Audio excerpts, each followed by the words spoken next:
Now, I don't shoot control lines for every single door I set.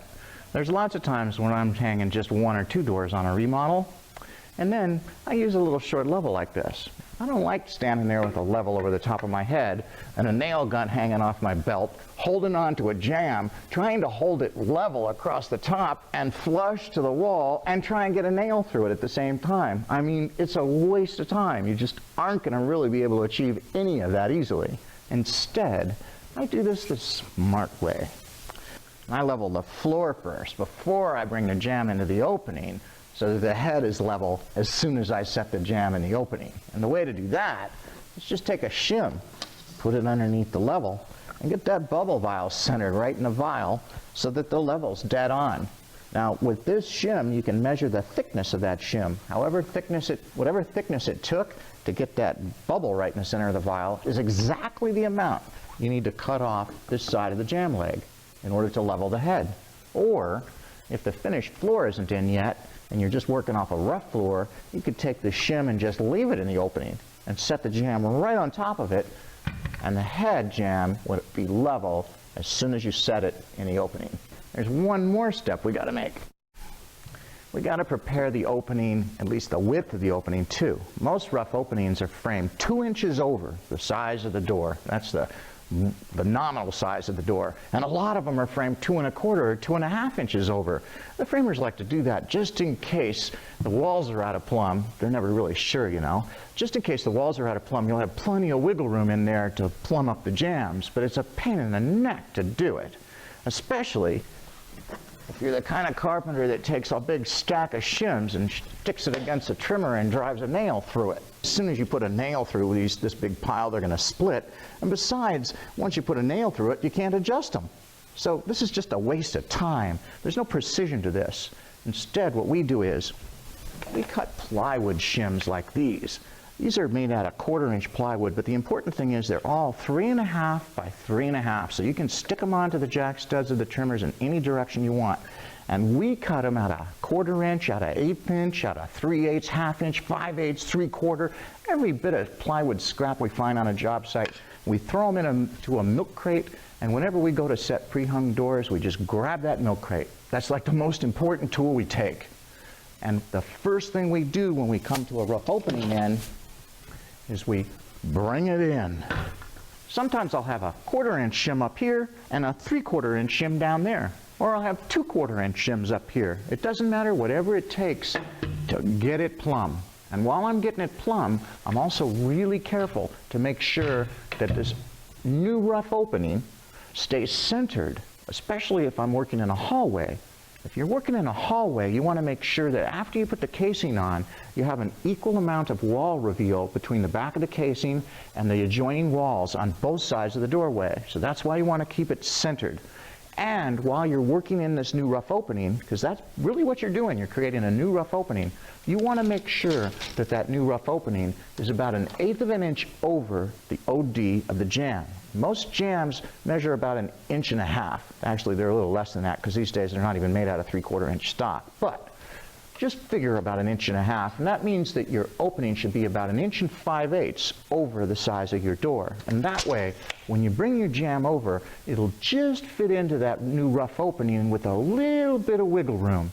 It won't slop all over the place, and you'll be able to get right to work setting it without a big pain in the neck. I only want to put shims at the very top of the jamb and at the very bottom, right near the floor.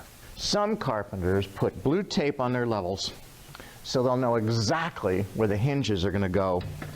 And that way, when they pre-shim an opening like this, they can shim directly behind each one of the hinges. And I know this because I used to do it this way myself, and then I got in trouble with a crew of pro door hangers. You never want to shim directly behind the hinges because it limits your ability to adjust the door and the jamb to fit perfectly so that you get even hinge gaps from the bottom of the door to the top of the door. So the jamb just fits in the opening with a little bit of wiggle room, so it'll stay in there. And I still got the screw in on this side, so I want to remove that screw, but I want to wait until the door is in the rough opening before I pull the screw. Because every time you pull this screw out, or sometimes your doors will be pre-bored and they'll have a plug in them, and every time you pull that plug out, the door kind of settles down. And I like to have it in the rough opening before the door settles down, because it gets a little awkward to deal with. Now, I'm just going to flush this jamb up.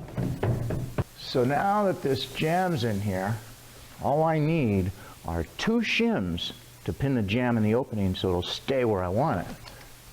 And if I put them in exactly the right place, the whole job will be easy. And this is the right place, directly across the head jamb. Now I want to keep the head jamb flush with the wall. I'm just going to smack it back out so it's flush right here at the top, and flush over here. And then I'll smack that shim in a little bit more.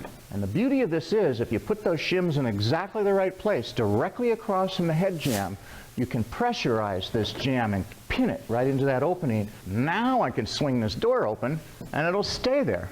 The frame won't fall out of the opening, and I can start putting fasteners into this jamb. And this is where things get really specific. We're going to put in the first 5 fasteners, and they have to be put in exactly the right order and in exactly the right location, or the system won't work. Remember, this isn't like reinventing the wheel every time you set a door. The whole thing I'm showing you here is a system, a really simple system that will increase your productivity and your efficiency and guarantee you that you'll get really well-fitting doors quickly. Fastener number 1 goes in the very top of the jamb, not near the hinge, the very top of the jamb, just like so. Now before you put in fastener number 1, just make sure that that jamb is flush with the wall. That way it'll be easy to get your casing on and tie your miters in nice and tight. Now let's do fastener number 2. Fastener number 2 goes on the opposite side, right at the top of the jamb. Now I'm using screws because this is my Cat's Roadshow set, and I use this thing over and over again. If I was doing this on a job site, I'd be shooting 15 gauge 2.5-inch nails with my nail gun, and I'd probably fire 2 of them right up here, 1 here and 1 there. And the same for fastener number 1 over here on the side. So we're still doing the same thing though. You want your first 2 fasteners up at the very top of the jamb to hold it flush to the wall. Now fastener number 3 is really important. This gives you another opportunity to correct any cross leg that's left in the jamb. You're actually going to get 1 more chance after this when we set fastener number 4, but let's get as much cross leg out of here right now as we can. And the way to do that, before you drive that fastener in there, is take the door and set it against the jamb. We want to make sure that that door is sitting flat against the jamb now, from the very bottom of the jamb to the very top of the jamb. And notice up here right now that the door is sticking proud of the jamb. We can fix that before we put in fastener number 3. All we have to do is pull this jamb leg down here out of the wall just a little bit. I'm just going to grab the door and pull this jamb leg out of the wall just a hair. And it's going to help us put this door in here so it's perfectly flat against the jamb. So now we got fastener number 3 in, and we're ready to put in fastener number 4. And that goes in the very bottom of the strike jamb, right here. I'm just going to get it started. Okay, before I tighten this screw up, and this is fastener number 4, I want to check the jamb to make sure I correct any cross leg that's left in the wall. And I can do that real easily. All I have to do is close the door and position this jamb so that the door sits perfectly flat against the stop at the very bottom and all the way up to the top of the jamb. So that is fastener number 4. And now we're ready to put in fastener number 5. Fastener number 5 is so important. If you don't put it in at the right time, if you have a shim behind the hinge, it won't work. And the reason it's important is because it's the only way you can correct the hinge gap above the top hinge. There's no other way other than with fastener number 5. If you don't put a long screw through the hinge right now, you can't correct the hinge sag. And that's what happens when you put a fairly heavy door on a jamb like this. Sometimes you'll get a little play in the hinge. At the very least, you'll get some sag in the jamb too. And that sag in the jamb, that play in the hinge, will pull that door away from the top jamb, just above the top hinge. You can see I can move that right now just with my hand. But if you put that long screw through this hinge, you'll pull that hinge back and tighten up this gap. And if you don't correct a large hinge gap above the top hinge with that long screw, then you're going to probably end up with too tight of a strike gap, and when you shut the door, it'll rub on the strike jamb. And you'll try to blame that on the pre-fitter too, when it's really your fault. Fastener number 5 goes into the upper hole on the hinge, the one that's closest to the stop. And you want to use that hole because you'll get the best bite in the framing back there. You'll grab onto that trimmer or that jack stud right in the middle. Instead of, if you use this hole, your screw might land right between the drywall and the stud. A word of warning here on fastener number 5. Don't torque that thing down too hard, or you won't have any gap above the top hinge at all and your door will end up being jam bound. Just put a little bit of torque on that screw and you can adjust the top hinge gap very easily. All right, now we got one more thing we got to correct before we can do this simple, easy stuff, which is just shimming the jamb all the way around. The last thing we got to correct is the hinge gap down here beneath the bottom hinge. And this gap down here is almost always too tight. And that's because most carpenters don't know how to adjust that hinge gap beneath the bottom hinge. It's kind of tricky, but it's actually really simple. Watch this. Now notice I'm putting this shim in just above the bottom hinge. As I put it in, the gap opens. As I take it out, the gap closes. This shim has a maximum amount of adjustment right here, but it only works if it's installed just above the bottom hinge. If you install this behind the hinge or below the hinge, it won't work well at all.